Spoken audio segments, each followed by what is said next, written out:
All right, welcome back to the show. It's me and Esther today. Hello, Esther, how's it hello. going? Good. How's your first show? Are you enjoying it? Yeah. Yeah? Sink or swim. See? You don't really need any Floating. preparation, though, right? I guess not. Not with you. Well. Not with you, Hugh. Well, thank you very much. We're very happy to have David Rhodd here, who we met also at the Wealth Summit. That's correct. A couple of weeks ago. Yes. And we're having a great conversation already. We're getting to know David a little bit. Author of this book right here, which is House Rich, Cash Poor, No More. That's right. And I guess that's one of the issues, especially here in Toronto. Or I guess the same could be said in Vancouver, eh, David, that it's like the house prices are so high. People are lucky if they can actually live in one, Yes. and they probably don't have a lot of money left over That's right. after paying their mortgage. That's right. So they're house rich, but they're cash poor. And actually, why don't you tell us? I mean, we were just talking about it. Okay. Kind of your journey about how this is really your passion. Yes. To help people through their mortgage. That's right. And with your background, which, you know, it sounds like you had a great career doing something completely different. Completely different. And so I'm actually interested in you must have had some sort of epiphany Yeah, or something. it was. Like, what's the story? All right. You want all the whole story. So I started off as a mechanical engineer for Magna International. Got out of school. That's what I loved to do. Loved cars. Worked there for a long time, about 10 years. Traveled the world on their dime, which is great.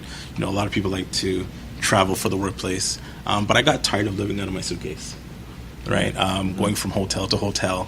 I felt every time I left Toronto, I left a whole bunch behind. I missed things. And the thing that got to me the most is I didn't have control over my time. So you were able to make a lot of money, work a lot of hours. But when they say, David, pack your bags tomorrow and go to Germany, you're gone. I didn't like the fact that I always had to ask for permission if I wanted to take a vacation. So through that, but I was doing what I love, but through that I started to invest little by little into real estate. Just learn, fail, and then start to get on a good track, good momentum. And then I said, hey, you know, there was an opportunity, and I said, let me get out of here, right? And let me start doing what I love. An opportunity arose, or Yeah, an opportunity said, hey, now's the time, you know, because the automotive market goes in slums. Right. Every 5 years it goes down. So there was an opportunity where it was going down again, and they were saying, hey, if you want to leave, now's had your one time. of those buyout things come along. Exactly. Okay. So it's Nice. like, all right, Jump and roll. let's go. Right? Kind of like what you said before, just sink or swim. Right? So I decided that I'm going to jump and I'm not going to sink.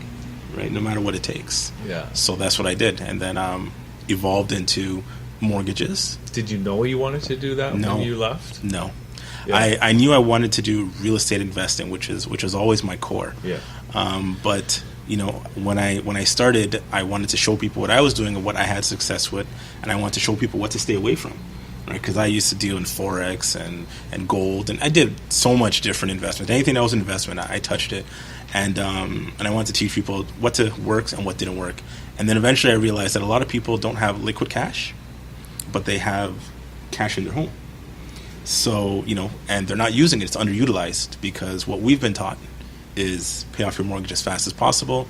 Don't touch the equity. Just pay it off, right? So a lot of people have this equity sitting there, and it's risky. And every time you have this conversation, it's too risky. I don't want to touch it. And my opinion is that it's risky leaving all your equity in one place. Because, you know, people talk about diversification. That's right. So if all your money's in your house, That's right. You've got all your eggs in that basket. Exactly. And, you know, the response was always, well, Canadian market is not going to go down and this and that. And now we see over the past few years what happened. Now, we still have a strong economy, no doubt, right? So I expect real estate to continue going up. But the philosophy comes back to diversify. Don't leave everything in that one house. What I prefer is take some equity out and diversify it into multiple properties if you can, or multiple other secure investments, so that if the market does take a tank or dip or sideways or anything, at least you're protected. Right, because a lot of people are relying on this money for retirement. Right? Yeah. So, yeah. But you could take all your equity out of your house and put it into Bitcoin. you could, Right? or you should have. You should have done it. Right? Yeah. Exactly. But diversification. Yes. That's the key. So,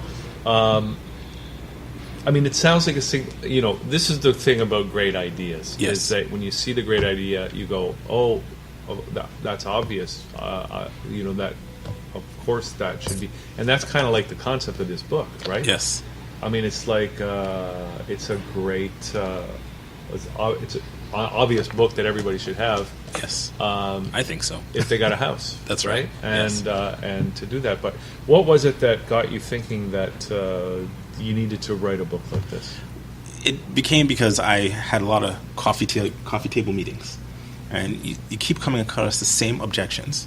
Oh, it's too risky. It's too risky. This is what the banks tell us to do. This is what the media tells us to do. So I wrote a book to bridge the education process. Right? Yeah. It was a GPS, and I was the the test dummy. Right? I went through it myself. Right, and I'm here guiding you through all my mistakes. And instead of having these conversations over and over again, I said, let's put it into a book. Read it. If that entices you, if it catches your attention, reach out to me, and let's devise a personal plan for you. And that's where I developed a method I call the SCAT method. Right, so the SCAT method. So the SCAT method, the acronym is S, which is shift, C, which is cash flow, A, which is accelerant, and then P, which is protection. So that's what I developed off of the book. So each client that I sit with that reads the book, and now we're at the same place, we go through the SCAT method. And the SCAT method is, like I said, I'm an engineer at heart, so everything I do is a process, right? So this is a process that's individual to each and every person.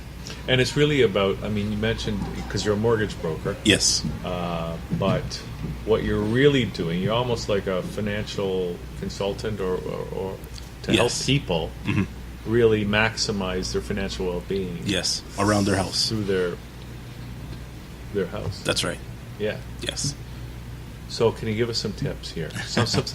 Just something to entice people. Don't we have to have property first? Doesn't that help? First, get $1 million.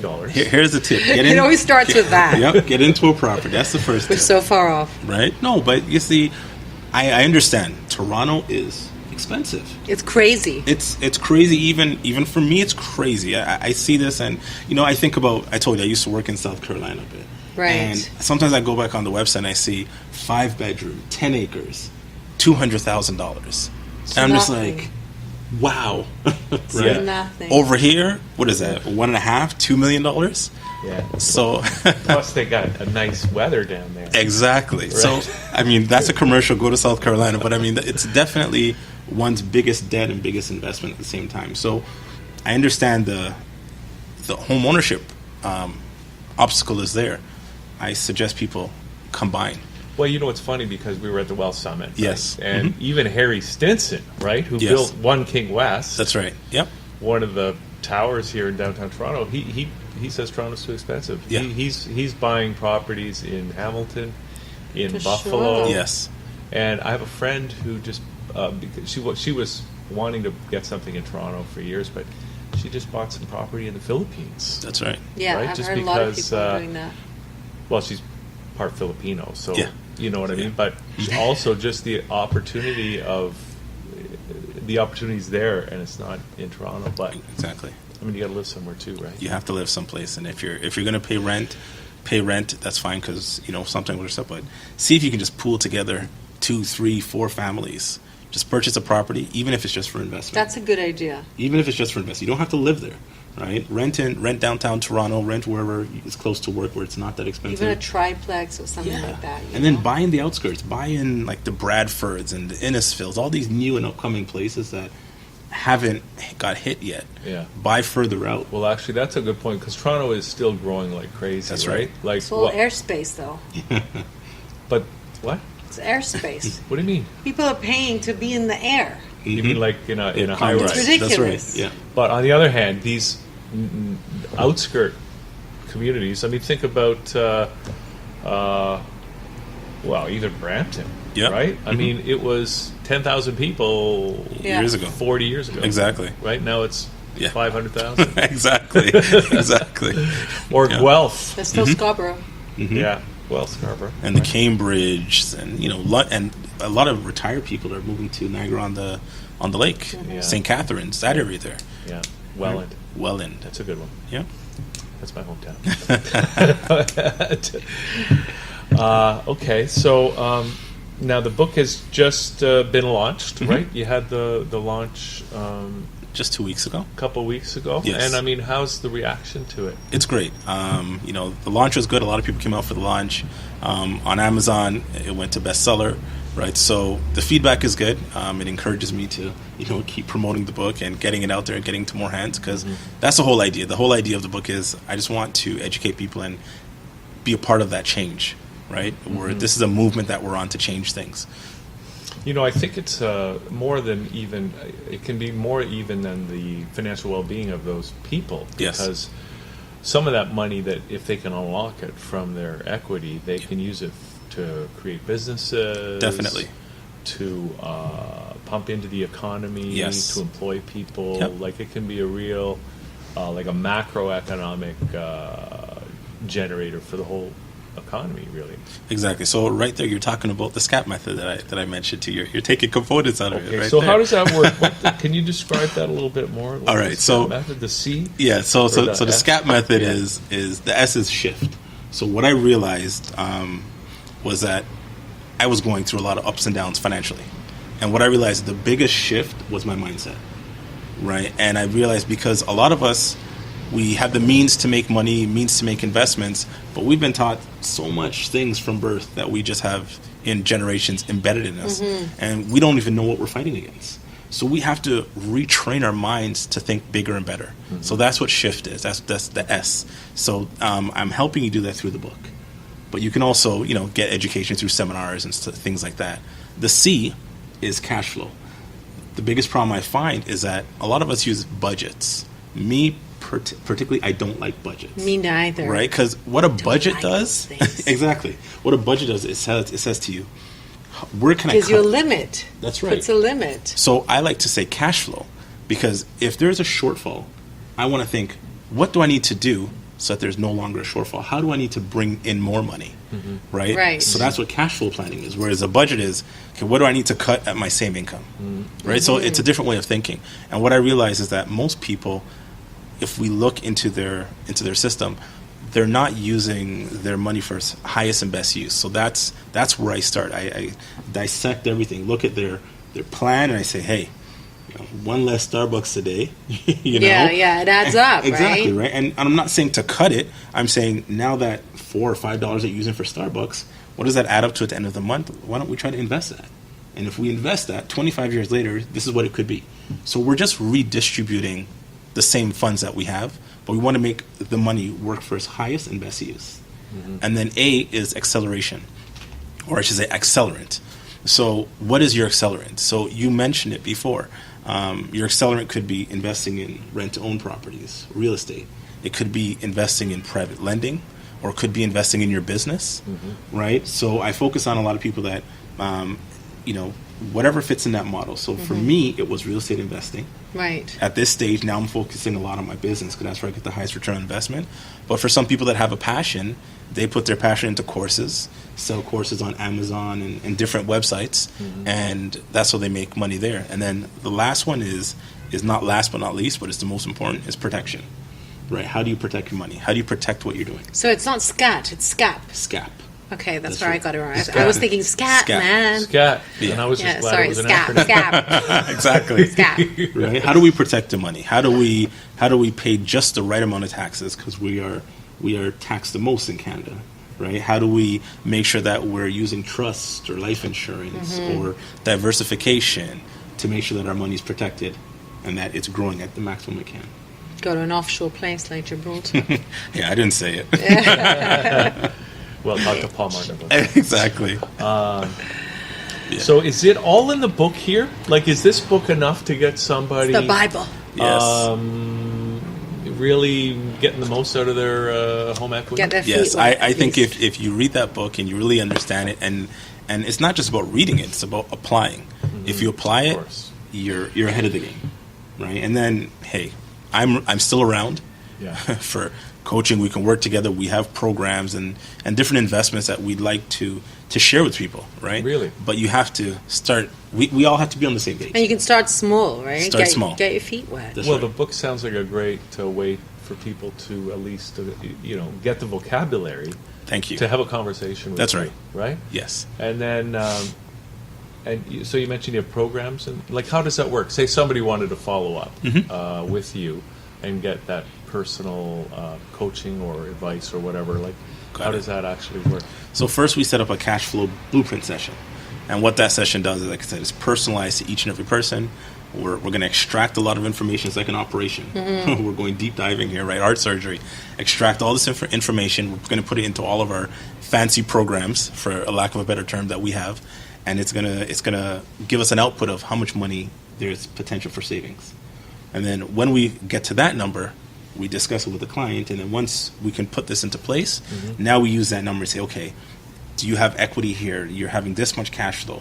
What can we use to accelerate and give you your best return on investment? These are one-on-one programs. Exactly. With people. Okay. Right. So once we go through that, then we can set them up in our coaching program if that's what they want. If they need to learn more, we have a program there. Sometimes I deal with really savvy investors, lawyers and doctors. They don't have time for programs. They may have money and they say, hey, I got it. I just want to invest this money and I want to get this much return on investment. Well, being a mortgage broker, we come through opportunities all the time, right? And we're always out there looking for more opportunities. That's why we're at the Wealth Summit there a couple of weeks ago, right? So when an opportunity comes up, we share it with our joint venture partners and say, hey, here's an opportunity. This is the return. It fits our model and it fits your model. Do you want to take advantage of this? Do you want to partake in this? I shouldn't be investing in your book. That's an easy one. I mean, is that one of the things too that people because lending money on a mortgage can be a very could provide a very decent return and at a very low risk as well. Yeah. Is that part of one of the primary investments that I talk about most is private lending and rent to own, just because our model is headache-free investments that you have the most control. And what fits that model the most for us is private lending and rent to own, because we don't want to become landlords personally. We don't want to get phone calls at 2 a.m. in the morning for light bulbs. We don't want people to say, hey, I'm not paying the rent. And so that's why we like rent to own. And then the private lending is great because you become the bank. You have full control. Right. You lend out your money and you get to diversify it amongst many properties. Right. And the laws are in your favor if someone stops paying. Right. So if you need to act to recover your funds, then the law is in your favor. Now, where do you operate? I know you're from Brampton, but do you deal all over the GTA or all over the province? All over the province. Like a lot of my investments are in Ontario, Toronto, surrounding. But we're also looking at opportunities in other provinces and stuff like that. But we have a lot of stuff over here to keep us busy, especially, with the stress test that came out there last year with the mortgage and all the rules being tightened, and banks are saying no to a lot of people. A lot of people are losing houses out there. So there's an opportunity here where we can create win-win situations. Whereas people are losing their house and they can't get financing at the bank, but these are good people that can afford it. Well, let's get them into some private lending, right? And it's just a temporary solution, right? But I come across people on a daily. I have someone right now. They're about to lose a lot of money, right? Because they couldn't get finance at the bank. Right, so if a private lender can step in just to say, hey, here's your funds, close on the property, stay there for a year, and then try to either refinance it out or give you an opportunity to sell it and at least recoup some of your money, then that's a win-win. Yeah. Do you see any, we're talking about the economy still being strong, and I know that because the market was rising so quick, you can understand why the government would take some steps to avoid, kind of what happened in the U.S. Right? Do you see any? Do you think those measures have worked, or do you think? Do you see any dark clouds on the horizon? I think they went a little too far. That's what I think. I do understand their point of view and where they're coming from. I know where we were last year, and it was really scary last year because people were buying properties blind, right? So usually when you buy a property, you put in 5-day finance, and let me go check with the bank. Right. Plus, you put in an inspection. Let me make sure there's no mold. people were just buying sight unseen. They were just signing, and that was a very dangerous situation, right? Because people were losing money. People were buying properties that needed a lot of work, or and they should have got a cost reduction. So so that changed because that hype is gone now, and it's softened the market. But now we have like really good people that make pretty good income, and they can't get into a property. And now they have to borrow from the bank of mom and dad, and we were speaking before about pooling money together with families and stuff like that, right? So I think personally that home ownership should be in reach for everyone, because for me it's a great tool to build wealth long term, right? So I believe it should be in reach, and I don't want it to get to a place where we're like New York or Brooklyn, where these prices are, I know, are really expensive and stuff like that. We're already there, but Well, it would be a real tragedy too. Of course, we have lots of people coming to live here from all over the world, right? But it would be a shame to see people who grow up here not able to, own property, but people can come here who happen to be rich from anywhere else in the world and end up owning all the property. That's right. Not that that's going to happen, but Yep. that would be a horrible situation to see arise. Okay, so if people want to get the book, where can they get it? Oh, you mentioned Amazon. Yeah, well, you can go to Amazon or come on over to my website. Right now, I'm running a promotion at my website, davidrhodd.com. R-O-D-D. R-H-O-D-D, right? So whereas they just pay for shipping and handling, and they actually get the book for free. Sweet. So I'm not really trying to make money off Signed the book. copy?